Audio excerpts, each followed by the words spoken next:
all about saying here for Boxing Social, here with Lyndon, author. Lyndon, it's been a couple of weeks since I've seen you. I think a week, I think it's been. How's life since that win over Anthony Yarde? How's things? How's life treating you? Good, you know, just chilling, enjoying my little week off I've got. That's about it, really. Are you planning to go on holiday? Are you doing anything special for Christmas? Yeah, I'm not sure. I'll see. I might do. Cool. Lyndon, I grabbed you because I wanted to talk about yesterday's fight between Anthony Joshua and Kubrat Pulev. What did you make of the win? What did you make of AJ's performance on the night? You look good, man. You look good. You look different. You look more relaxed. You looked fitter. Yeah, he always puts good combinations together. Yeah, man, impressive. Listen, you're somebody who knows about the jab a lot. You've got a great jab yourself. AJ in the first couple of rounds was using that jab. He seemed to sort of switch on and off. I think between about 5 and 8, he wasn't using it as much. What did you make of AJ pushing out that jab and setting off his attacks? Yeah, you could tell the first round that he watched my fight last week. No, I'm only joking. Yeah, man, like I said, he looked good. He looked like he was trying different things in there and pulled it off in the end. Have you seen a different AJ in this fight compared to his last couple of fights? We know that after the Ruiz loss, especially after that Ruiz loss, that AJ said he wanted to make changes. Did you feel like, or have you seen any changes from the second Ruiz fight and this fight that he had yesterday against Kubrat Pulev? Yeah, man, he just looked like he just looked in control and like confident in himself and in his fitness and in if the fight did go 12 rounds, he would just be still the same as he was early, and he would be late. So I guess that was an improvement to his game. Pulev was dangerous, man. He broke him down and then took him out. So Pulev showed he had a great chin as well. Actually, even though he went down, he sort of recovered well enough. And that shows that he trained hard for the fight. So he beat no mug. And AJ said before the fight, he's going to show his killer instincts. We hadn't seen it for a couple of fights, him knocking people out, showing his power. Yesterday, we got to see it. What did you make of AJ's combinations? We know AJ's a good fighter when he throws his combinations. He's got that power to back it up. But what did you make of all his combinations, his uppercuts as well on the night? Yeah, that's what I'm saying. Like, he's always, because he's so strong inside, it's so hard for anybody to tie him up.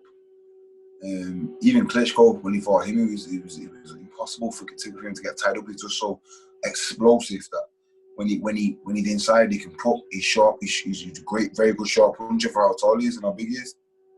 So when he gets inside, he can just work combinations in 3, 4, 5, 6 punches. You know, Lyndon, you were part of Team GB and stuff, and you probably might have seen AJ about. But did you ever feel like, from what you've seen in the amateurs, that he'd become this massive superstar that he is now? When AJ fights, a lot of casuals that I know who don't really watch boxing will buy the pay-per-view because AJ's fighting. Did you believe that was the case when you saw him earlier on? No, I didn't really see him at the Olympics and stuff like that.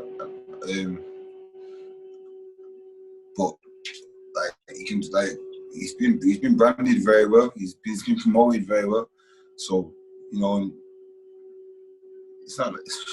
He looks like the perfect like role model. Like, what you would tell if you want, you would tell your kids to box like, or to be like, kind of thing. So, you know, it's probably fate was always going to happen from the way he looks and stuff. So, obviously, the big fight and the fight that was talked about straight after is our big fight with Tyson Fury. What after seeing how AJ performed last night, how do you see that fight playing out? I think Tyson Fury is a level above everyone.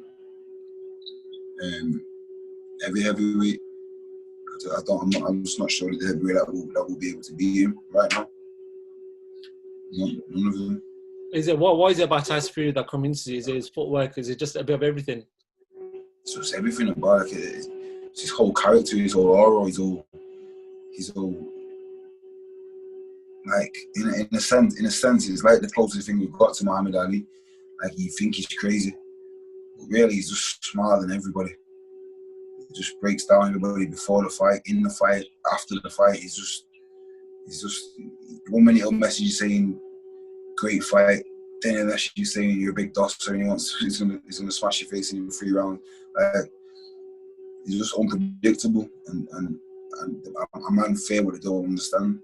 I just think Tyson Fury is something that nobody understands. You know what? When Tyson Fury fought Wilder for the second time, I was interviewing a lot of people around that time, and nobody predicted Tyson to knock him out. Everyone said if it goes long, Tyson will win it. If it goes to points, Tyson will beat him. But Tyson in that fight week was always saying, "Listen, guys, I'm going to knock this guy out. It's done. Like I'm going to knock him out." And there was no one that backed him on that. But Tyson, that's because he said it so many times before. He said it the first fight. I'm going to knock you out the first fight. Everyone knows Tyson Fury for the amazing boxing ability he's got, and the ability to move around like a middleweight and feint and jab and folk combination. So nobody believed that Tyson Fury. Everyone knows he's got power because he's a heavyweight, 18, 19 stone. No one believed he was going to try and walk Wilder back. When really, in hindsight, I think that's the only way you beat Wilder. True. So it makes sense. How much do you want to see that fight in 2021? This big heavyweight clash. It's probably going to be the biggest between two Brits anyway. It's going to be one of the biggest ever. Yeah, I hope that fight gets made. Just for the history of boxing. I'm a boxing fan, so to see something that's never happened before, and then for a chance to have every single belt in the UK, every single heavyweight belt in the UK, it's history for the sport that I'm in. So, you know what? When you see these sort of guys, and I know the heavyweight division is a premier division, it's the elite division. When it comes to all the divisions, the heavyweight division in history has always been the number one. But when you see the Tyson Furies, Anthony Joshua's, when they get all this publicity and everyone did this big hype behind them, how much does that spur you on to push yourself further, get yourself at world level, and start mixing it with the world beaters, world fighters out there? A lot, man, because it's what you want in it. It's like you start boxing and then that's like a dream kind of thing. It's just so far away, and then the closer you get, the more closer to reality, and making actual dreams happen becomes like, I can actually do this. You believe system that kind of gets a bit of a boost, and then when you see, like you say, the guys from where we're from. Tyson Fury is from Manchester, and he just was from London. So I can imagine there's boxers in London, same way there's more boxers than me in Manchester that thrive or stuff like that. I think, I can do that one day. I think for me, so it's just motivation. Well, what do you want to do with yourself, Lyndon? What do you want to leave behind in boxing? Is there a legacy? What exactly does Lyndon Arthur want to leave behind in boxing when you're done? Yeah, a solid name, a solid legacy, I want people to be able to say, he was one of the best to come out of Manchester. Fact. And I believe I will be. And, after this win against Anthony Yarde last weekend, how much more publicity are you getting? Because I know now a lot more people know your name. I know a lot of people are throwing your name about a lot more. How much has your life changed in the last week? It's not changed so much, except for, like you say, just a little bit of extra support. A lot of people. I've done quite a few interviews this week, and from the fight, and I've had a lot of messages of people saying, well done. I didn't know you before. You've got to find me now, etc. So, in regards to like publicity and people know me a little bit more, it's changed quite a lot.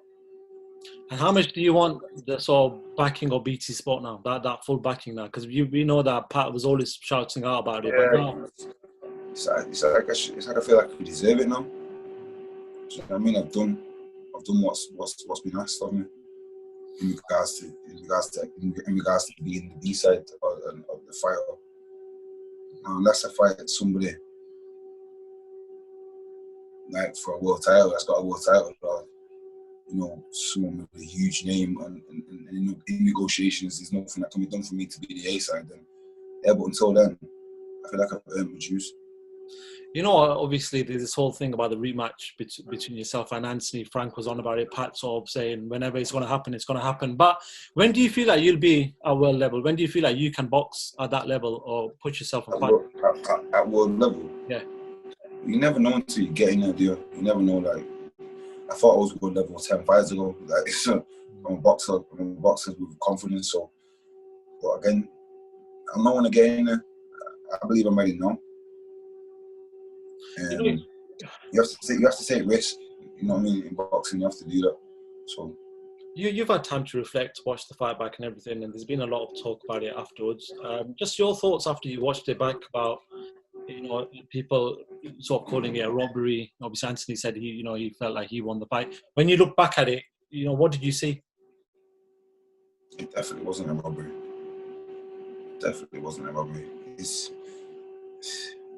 I believe I won quite easily. Straight after the fight, I thought it was close. After being in there, it was just one of them things. Straight after I had a chance to watch it, I feel like it was. It wasn't my hardest fight. We know that you sort of hurt your hand beforehand. I don't know if it was on the night or if it was weeks before. You never threw the right as much as you probably wanted to. How's the right hand at the moment? What's the latest with that? I'm waiting for my scan results. Okay. I probably have to have an operation.